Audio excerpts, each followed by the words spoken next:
Hello to all. Class 12th। आज हम 4th unit को ख़त्म करेंगे। ठीक है, फर्स्ट हमारे पास eddy currents.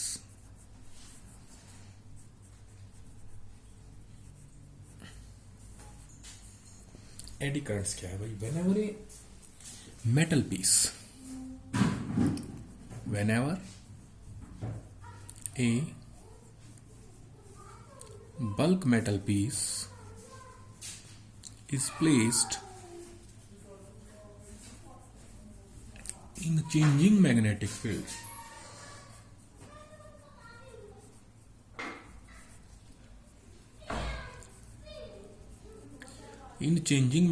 field, then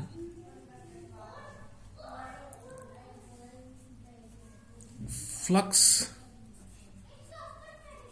linked with the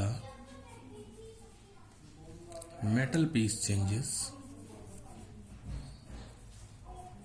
तो क्या होगा? Flux linked with the metal piece change हो जाएगा। चेंज होने की वजह से क्या होगा? Induce current. Hence induced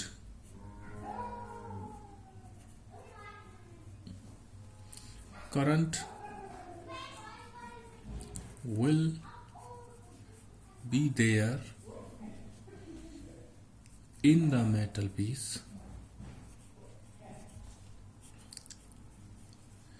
but it will be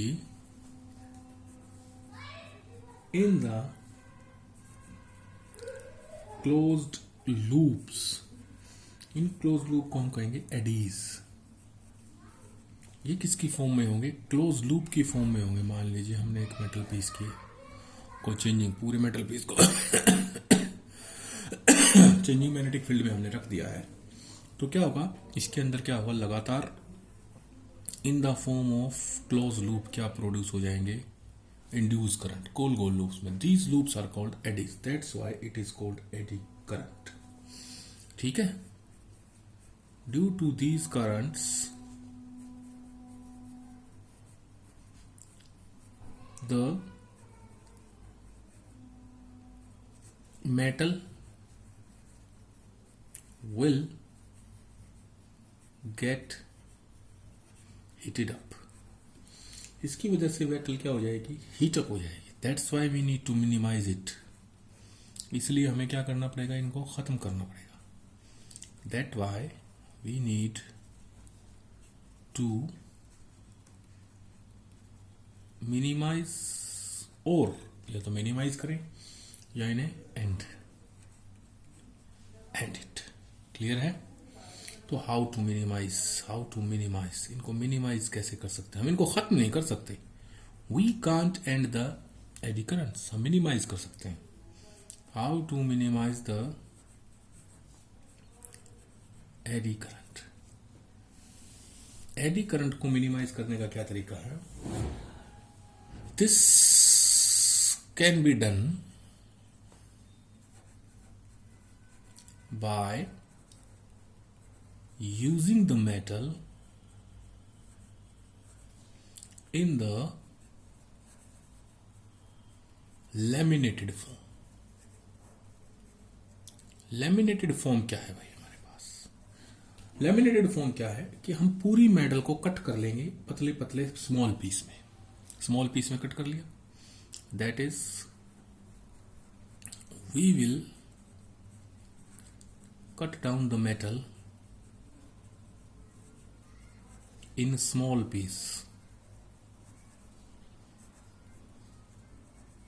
small pieces, ठीक है। Then arrange those pieces on one another, एक दूसरे पर अरेंज कर देंगे। विद या by using an insulated liquid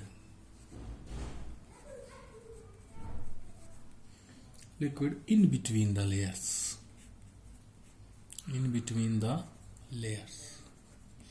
हम क्या करेंगे? छोटे छोटे पीस काटेंगे एक के ऊपर एक रखेंगे और उन दोनों के बीच में क्या करेंगे, एक इंसुलेटेड लिक्विड भर देंगे, पतली सी लेयर इंसुलेटेड लिक्विड की। उससे क्या हो जाएगा कि गोल गोल बन रहे हैं ना, बने तो गए लेकिन इनके सर्किल क्या होंगे, छोटे होंगे, बीच में क्या आ जाएगा, इंसुलेटेड लिक्विड आ जाएगा। छोटे सर्किल होंगे तो क्या होगा, हमारे पास एडी करंट का इफेक्ट कम हो जाएगा हमारे पास। ठीक है, clear. Due to the insulated liquid,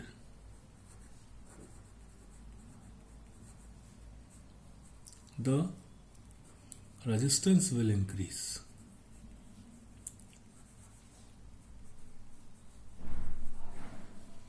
and eddy current will be less.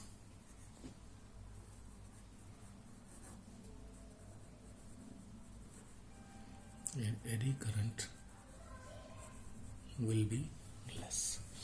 इसकी वजह से रेजिस्टेंस बढ़ जाएगा और एडी करंट क्या हो जाएंगे, कम हो जाएंगे। क्लियर है, बोलिए। अब एक एक्सपेरिमेंट देखते हैं, छोटा सा एक्सपेरिमेंट है हमारे पास। क्या है हमारे पास, एक हमने मेटल पीस लिया और उसको ऐसे लटका दिया एयर में, ठीक है। उसको पकड़ा और छोड़ दिया, ये ऐसे ऐसे वाइब्रेट करेगा, अपने आप रुकेगा मान लो 5 मिनट में, ठीक है। फिर हमने क्या किया, उसको ये लिया और हमने उसको मैग्नेटिक फील्ड के बीच रख दिया, नॉर्थ साउथ, क्लियर। अब वो रुकेगा 3 मिनट में, ठीक है। और अब अगर मैं इसी को ऐसे इस फॉर्म में यूज कर लूं, ठीक है,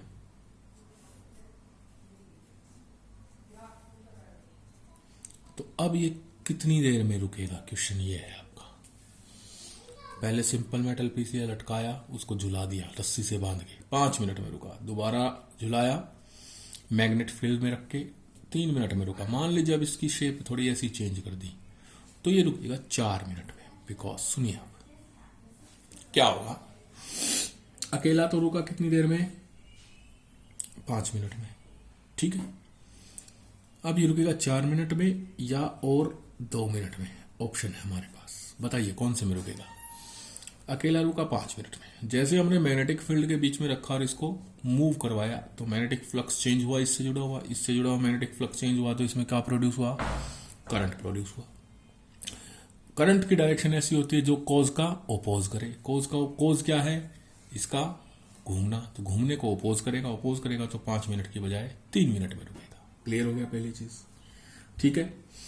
अब है हमारे पास इस केस में क्या होगा आपके पास, अब हमने क्या किया, इसको शेप चेंज कर दी, यानी अब जो एडी करंट प्रोड्यूस होंगे वो इतने स्ट्रॉन्ग नहीं होंगे इसमें। तो एडी करंट की डायरेक्शन क्या करेगी, कॉज विच ओपोजिट, जो इसको क्या करेगी, ओपोज करेगी। क्लियर है।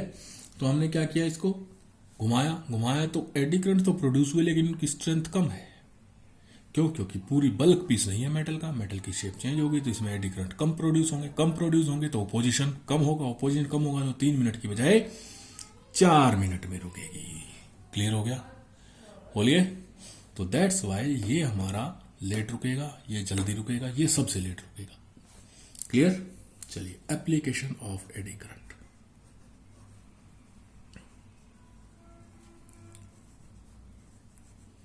एडी करंट की एप्लीकेशंस क्या है,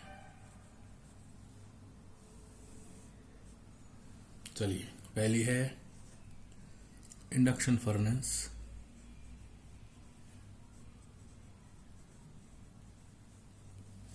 इंडक्शन फर्नेस क्या है, भट्टी, ठीक है।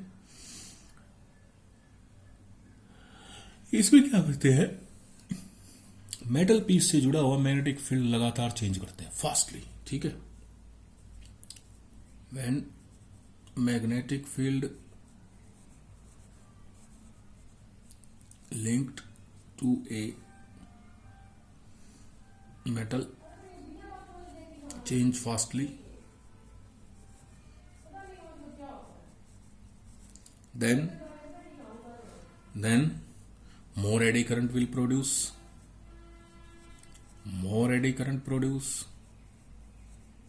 it means more heat, will be there, और ज्यादा हीट होगी, H is equal to I square R T. ठीक है, क्लियर। चलिए एक आधा एप्लीकेशन और देखते हैं। एक एप्लीकेशन और है हमारे पास इसकी, जो इंडक्शन फर्नेस है ना, वही जो एडी करंट है, एडी करंट पे ही हमारे पास इलेक्ट्रिक मीटर,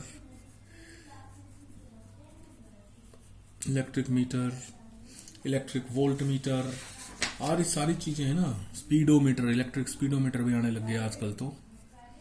इलेक्ट्रिक स्पीडोमीटर ये सब हमारे क्या है, किस पर डिपेंड करते हैं, एडी करंट्स पर। ठीक है, क्लियर। तो ये था हमारे पास एडी करंट और इससे जुड़े हुए कुछ क्वेश्चंस। देखते हैं यहाँ पर। अब मान लीजिए आपके पास एक क्वेश्चन आ गया, मैं एक क्वेश्चन देता हूं आपको। इस टाइप से कोई क्वेश्चन है आपके पास कि अगर किसी कॉइल में हमारे पास करंट फ्लो हो रहा है, कैसे, इस डायरेक्शन में। ठीक है, इसके पास हमने एक और कॉइल रख दी। जैसे ही इसमें की ऑन होगा, इसमें किस डायरेक्शन में करंट फ्लो होगा, इसमें इस डायरेक्शन में हुआ, इससे जुड़ा हुआ मैग्नेटिक फ्लक्स चेंज हो जाएगा, मैग्नेटिक फ्लक्स चेंज होएगा, induce current will be in opposite direction. ये था अपने, ये कुछ पहले हमने एडी करंट में बताया था कि direction of induce current is such that it always oppose the cause which produce it. अब मान लीजिए एक कॉइल ये है आपके पास, एक मैग्नेट, इसके पास हम नॉर्थ साउथ यहां लाए, तो इसमें क्या होगा, इसके पास आएगा तो करंट इंड्यूस होगा, इंड्यूस करंट होगा फर्स्ट केस में। सेकंड केस में हमने क्या किया, एक मैग्नेट रखा नॉर्थ साउथ, इसको हमने ऐसे घुमा दिया, यानी ये मैग्नेट है मान लीजिए, तो इसको हम ऐसे घुमाते रहे, ऐसे, ये मैग्नेट है, इसको हम ऐसे घुमा दिया इस डायरेक्शन में। तो क्या होगा, क्या इसमें इंड्यूस करंट होगा? नहीं, क्योंकि अब इससे जुड़ा हुआ मैग्नेटिक फ्लक्स क्या रहेगा, सेम रहेगा, नो इंड्यूस करंट, है ना। थर्ड केस, इसी मैग्नेट को हमने, ये मैग्नेट है, इसको ऐसे घुमा दिया, ऐसे इस डायरेक्शन में घुमाया है मैग्नेट को। अगर हमने मैग्नेट को इस डायरेक्शन में घुमा दिया तो क्या होगा, अब इससे जुड़ा हुआ मैग्नेटिक फ्लक्स चेंज होगा, थर्ड केस में induce current will be there. ठीक है, अब मान लीजिए हमने एक कंडक्टर लिया, उस कंडक्टर का एक एंड फिक्स कर दिया, एक एंड क्या कर दिया, फिक्स कर दिया, और कंडक्टर की लेंथ हमने ले ली, आर ही ले ली, और इसको हमने डाउनवर्ड मैग्नेटिक फील्ड में गोल गोल घुमा दिया। किसमें घुमाया, डाउनवर्ड मैग्नेटिक फील्ड में गोल गोल घुमाया, और एक एंड फिक्स, यानी ये कुछ ऐसे केस है, मैग्नेटिक फील्ड में ऐसे गोल गोल घुमा दिया हमने, एक एंड इसका फिक्स है। तो what will be the induce current in it. तो क्वेश्चन बन गया, find EMF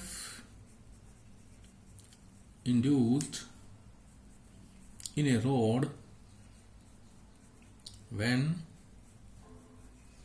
it is rotated perpendicular magnetic field। जब इसको परपेंडिकुलर मैग्नेटिक फील्ड में रोटेट करेंगे तो इसमें कितना EMF इंड्यूस होगा। क्लियर है। चलिए, हमें पता है जब भी कोई कंडक्टर किसी मैग्नेटिक फील्ड में मूव करता है तो उस पर इंड्यूस्ड ईएमएफ होता है BLV, हमने पढ़ा है। ठीक है, अब इसकी रेडियस, लेंथ की बजाय रेडियस, इसकी लेंथ कितनी है, R, BRV होना चाहिए। ठीक है, लेकिन ये अब स्ट्रेट मूवमेंट नहीं, तो गोल गोल मूवमेंट है। तो हम क्या करेंगे, हमने मान लिया इसकी छोटी सी लेंथ पर, इसकी छोटी सी लेंथ कितने पर, DR पर इंड्यूस्ड ईएमएफ कितना है, DE। Let DA is small induced EMF on small length DR। ठीक है, देन छोटा सा EMF DE is equal to BV D R. For complete integration कर देंगे, बी वी डी आर, इसको कर देंगे, बी को लिख दिया आर ओमेगा। जब गोल गोल घूमती है कोई वस्तु तो एंगुलर वेलोसिटी होती है, इनटू डी आर। डी का integration E is equal to B omega R, R D R का इंटीग्रेशन आर स्क्वायर बाय 2, 0 से आर, कंप्लीट लेंथ। ठीक है, तो ये आ जाएगा B omega R square by 2 minus 0 का स्क्वायर बाय 2। तो इंड्यूस्ड ईएमएफ आ गया half B omega R square. This is the expression for induced EMF. ठीक है, तो ये हमारे पास था induced EMF when a conductor move in a circular path with one end fixed. One end क्या है इसका? फिक्स है। तो अब इस यूनिट में, फोर्थ यूनिट में हमारे पास एक टॉपिक और रह गया, ट्रांसफॉर्मर। लास्ट टॉपिक हम करेंगे नेक्स्ट क्लास में। तब तक के लिए इतना रिवाइज कीजिए।